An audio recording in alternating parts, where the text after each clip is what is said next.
जल मीठा है सीते, और आपकी आंखों में ये जो जल है वो संसार से अपना मन छुपा सकते हैं, पर अपनी सीता से नहीं यार। पिताश्री का स्मरण हो रहा है ना, पक्षीराज जटायु को गले लगाकर आपको पिताश्री के ना होने का दुख बीत गया ना। कभी कभी तो लगता है कि तुम ही मेरा मन हो सीते।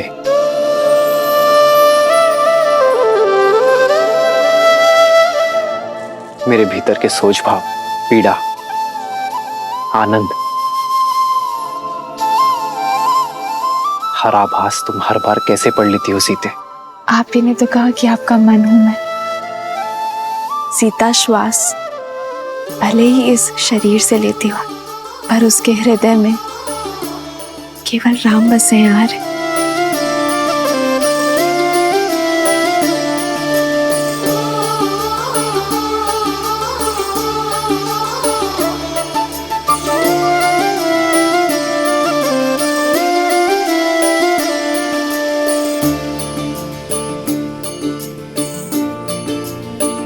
तभी तो इस निर्जन वन में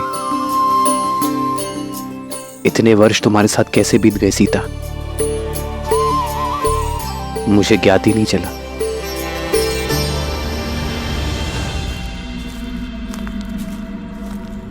कहाँ हो?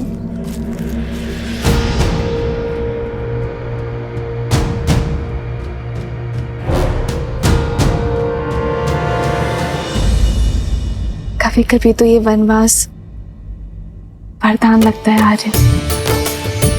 अयोध्या में होते तो राजकाज में आपको कहाँ समय मिलता कि आप अपने सीता के बिखरे केश संभाल सके।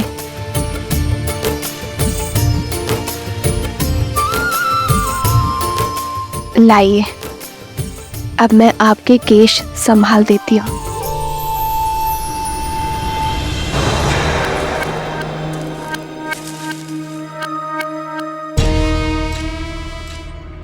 संभाला तो है तुमने मुझे सीते, मेरे संकल्प को संभाला है। इस धर्म यात्रा की रथ हो तुम।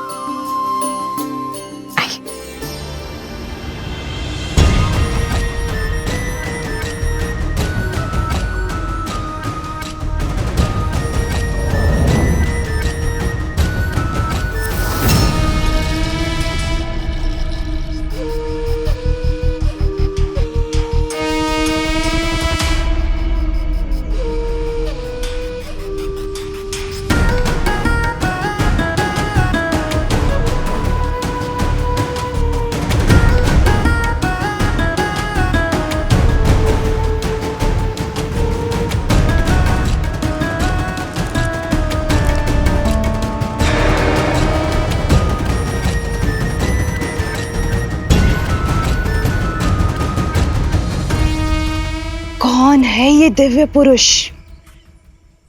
जिसने शूर्पणखा का मन मोह लिया? इतना सुंदर मन भावन पुरुष अवश्य यही राम है, और ये सीता।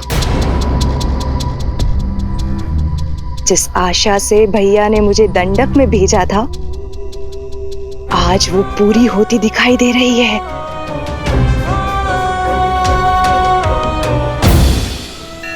मैं खोजूंगी सीता को। सीता पर केवल मेरे भाई लंकेश का अधिकार होगा।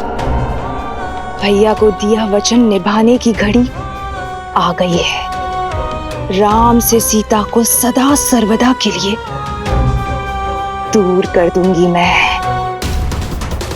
संध्या का समय है, मैं भोजन बना लेती हूँ।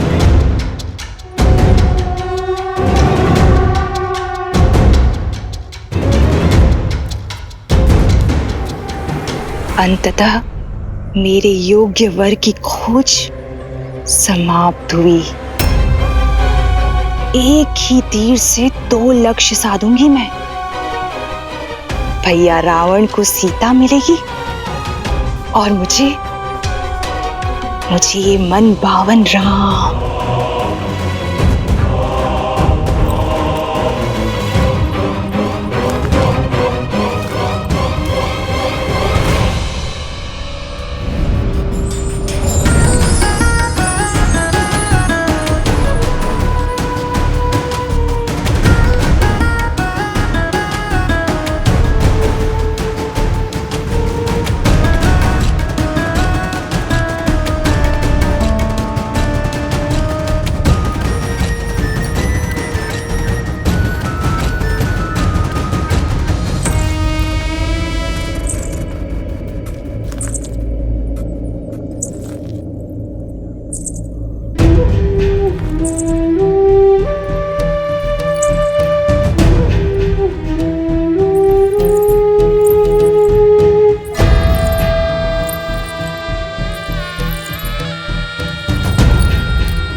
इस घने वन में आप कदाचित भटक गई हैं देवी। भटक तो मैं अब तक रही थी, किंतु अब मुझे मेरा लक्ष्य प्राप्त हो गया है। तुम्हारे शौर्य की न जाने कितनी कथाएं सुनी है मैंने राम, किंतु सोचा कि कथाएं हैं, परंतु आज तुम्हें साक्षात देखकर तुम्हारी दिव्यता का आभास हुआ है। तुम्हारा ये यौवन, तुम्हारे मुख पर ये सूर्य सा तेज और तुम्हारी ये बलिष्ठ भुजाएं और ये निश्चल हंसी किसी का भी मन मोह सकती है राम।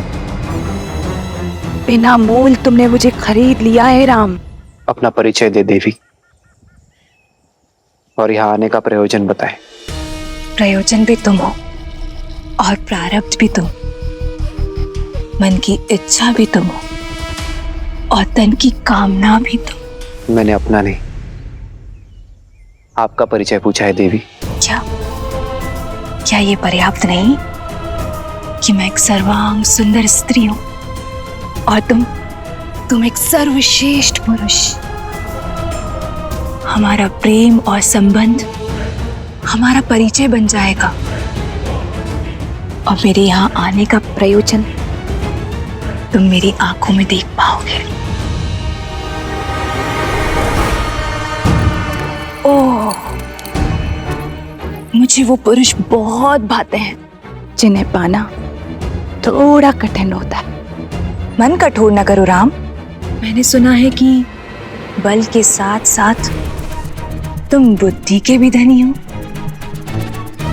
तो अब तक तो ये समझ ही गए होगे ना कि मैं तुम पे कितना मोहित हो चुकी हूं। तुम्हें पाना चाहती हूं, तुम्हारी होना चाहती हूं।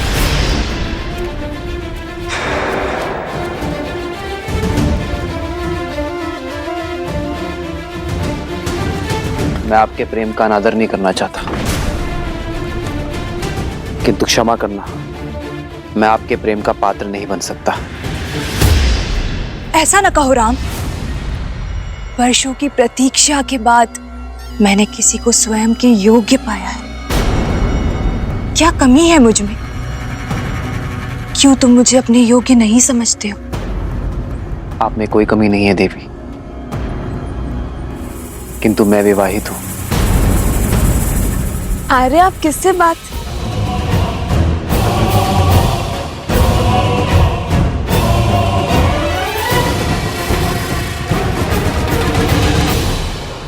आओ सीता,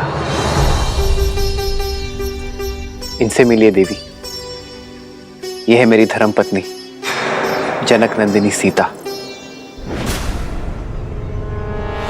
मुझे तुम्हारी धर्म पत्नी से कोई समस्या नहीं है राम, क्योंकि राजाओं और राजकुमारों का धर्म उन्हें कई पत्नियां रखने की अनुमति देता है।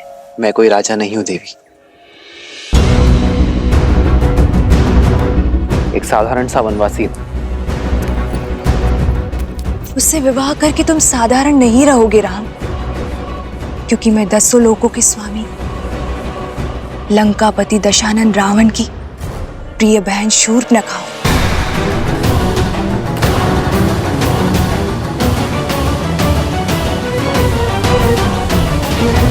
दंडकारण्य के राजा खर और दूषण भी मेरे भाई हैं। मुझसे विवाह करके तुम दंडक के राजा बन जाओगे और मैं बनूंगी तुम्हारी महारानी। और यदि तुम चाहो तो तुम्हारी इस सीता को मैं अपनी दासी का पद सौंप दूंगी। क्षमा करें देवी, मुझे राजपाट पद प्रतिष्ठा से कोई मोह नहीं है, अन्यथा मैं वनवास में नहीं होता। मेरी दशा समझे देवी।